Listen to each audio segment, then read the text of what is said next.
نحمده ونصلي على رسوله الكريم أما بعد فأعوذ بالله من الشيطان الرجيم بسم الله الرحمن الرحيم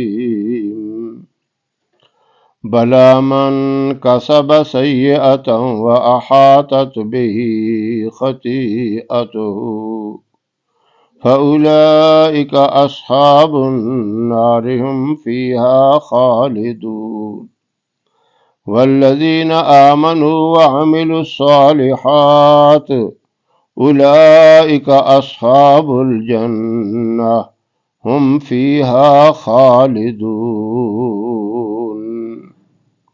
صدق الله العظيم۔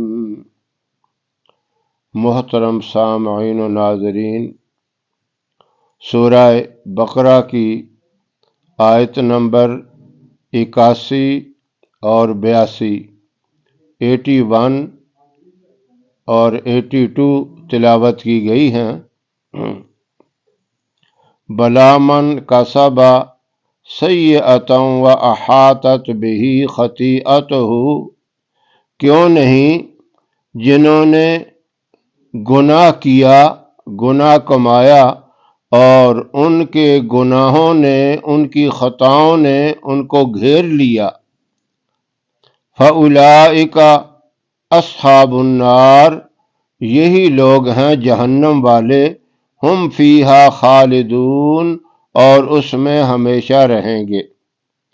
والذین آمنوا وعملوا الصالحات، اور وہ لوگ جو ایمان لائے اور نیک عمل کیے، اولئک اصحاب الجنہ، یہ لوگ ہیں جنت والے، ہم فیہا خالدون، اور وہ اس میں ہمیشہ رہیں گے۔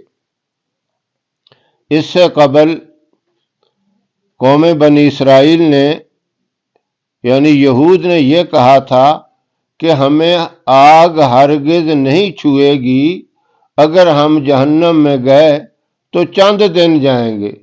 کسی نے کہا کہ 7 دن ہم جہنم میں جائیں گے اور اس کے بعد پھر ہم جنت میں آ جائیں گے، اور کسی نے کہا نہیں 40 دن وہ جو میدان تیہ کے اندر سرگرداں رہے، اس میں قید رہے، وہ 40 دن ہم جہنم میں جائیں گے، اور کسی نے کہا نہیں زیادہ سے زیادہ جو ہے ہم 40 سال تک جائیں گے اور اس کے بعد ہم ہمیشہ ہمیشہ کے لیے جنتی ہیں۔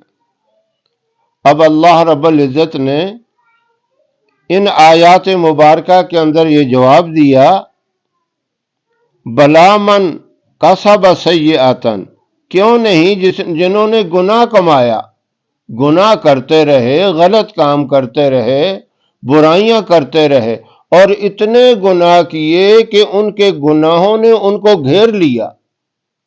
یعنی جب بندہ ایک گناہ کرتا ہے تو اس کے دل پر ایک سیاہ نقطہ لگ جاتا ہے، جب دوبارہ کرتا ہے اور گناہ کرتا ہے وہ نقطہ بڑھتا جاتا ہے، بڑھتے بڑھتے بڑھتے وہ پورا دل اس کا سیاہ ہو جاتا ہے، اور جب سیاہ ہو جاتا ہے تو پھر توبہ کر لے تو بچاؤ ہے، اگر توبہ نہیں کی اسی طرح گناہوں پہ موت آ گئی، گمراہی پہ، غلط کاریوں پہ، برائیوں پہ موت آ گئی تو وہ جہنم میں جائے گا، اور جہنم اس کے لیے پھر ہمیشہ ہے، ہم فیہا خالدون، فرمایا ہمیشہ رہے گا۔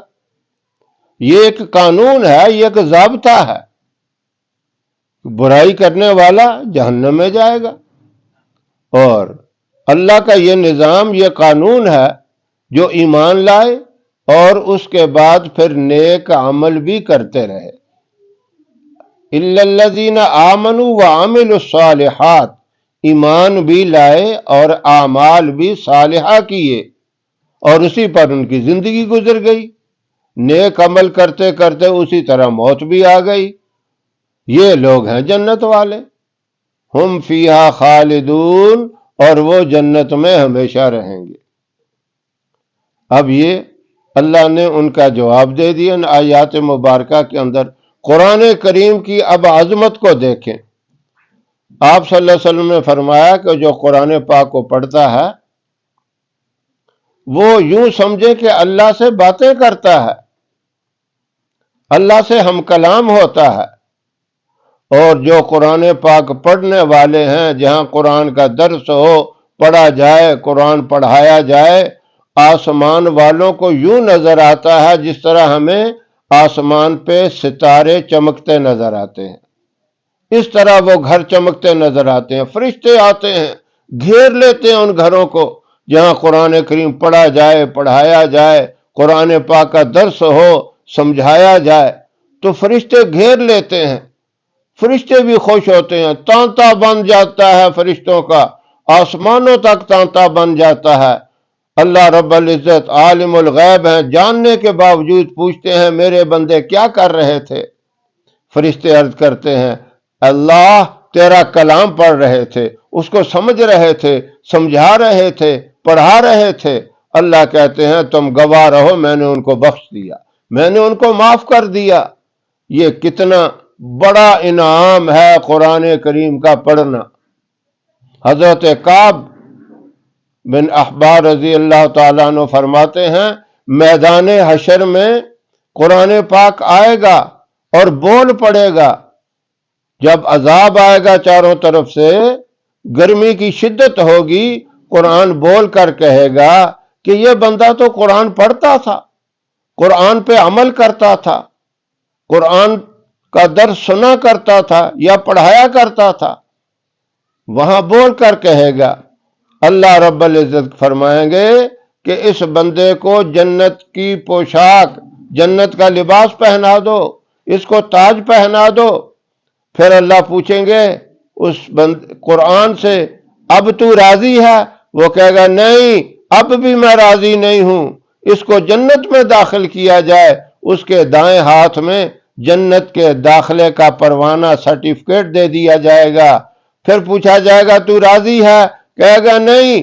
پھر اس کے بائیں ہاتھ میں کامیابی کا اور ہمیشہ جنت میں رہنے کا سرٹیفکیٹ دے دیا جائے گا۔ پھر قرآن کہے گا ہاں اب میں راضی ہوں۔ اب دیکھیں کتنا بڑا انعام ہے، یہ کتنا بڑا وظیفہ ہے۔ اور قرآن کریم کی ابتدا دیکھو جو شروع ہوتی ہے سورہ فاتحہ سے، یہ اتنی عظیم سورت ہے، جب اس کا نزول ہوا تو شیطان بھی چلاتا رہا، چیختا رہا، اپنے سر میں خاک ڈالتا رہا۔ تو اتنا اونچا مقام مل گیا ایمان والوں کو۔ قرآن کریم کی جو سورہ فاتحہ کی پہلی 3 آیتیں ہیں، یہ اللہ کی حمد و ثنا ہے، اللہ کے لیے ہیں، اور اس سے اگلی 4 آیتیں بندے کے لیے ہیں۔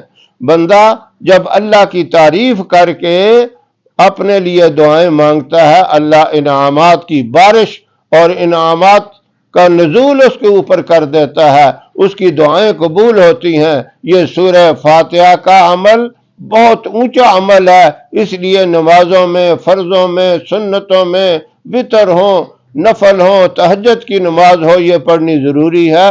تو آپ کثرت سے سورہ فاتحہ کو بھی پڑھا کریں، اللہ سے مانگا کریں، یہ بہت اونچا وظیفہ ہے۔ اگر آپ سورہ فاتحہ ہر نماز کے بعد 1 دفعہ اضافی پڑھ لیں تو ماشاءاللہ نور نور ہو جائے گا، آپ کی دعائیں قبول ہوں گی اور اللہ اپنی رحمت کا معاملہ فرمائے گا۔ اللہ رب العزت اس مبارک سورت فاتحہ والے وظیفے کو بھی کرنے کی توفیق عطا فرمائے، قرآن پاک کی تلاوت بھی روزانہ کرنے کی توفیق عطا فرمائے۔ وآخر دعوانا ان الحمد للہ رب